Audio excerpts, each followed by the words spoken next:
2022 সালে জাপানের সাথে জার্মানির খেলা ফিফা ওয়ার্ল্ড কাপ 2022, ওই খেলায় জিতেছিল জাপান। লক্ষ লক্ষ মানুষ খেলা দেখতে যায়, তো এত ডাস্টবিনও তো নাই। তো যারা ডাস্টবিনে জায়গা পায় নাই, তারা এই যে চকলেটের প্যাকেট, পানির বোতল, চিপসের প্যাকেট তারা এদিকে সেদিকে রেখে দিয়েছে। জাপানের ভক্তরা, জাপানের ফলোয়াররা as a part of their celebration, তারা খেলার পরে পুরো স্টেডিয়ামের সব ময়লা আবর্জনা ক্লিন করে তারপরে বিদায় নিয়েছে।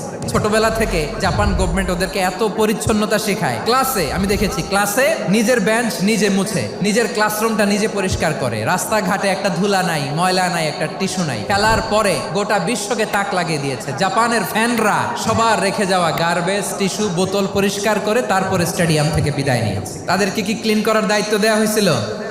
তাদের আকল, তাদের সিক্স সেন্স তাদেরকে বলেছে। চিন্তা করছেন? তার মানে জাপানিজদেরকে যে গ্রুমিং করে শিখানোর মাধ্যমে পরিচ্ছন্ন বানানো গেছে। ওরা যেমনি মানুষ, আমরাও মানুষ। আমাদের সন্তানদেরকে শেখালে তারাও পারবে কিনা?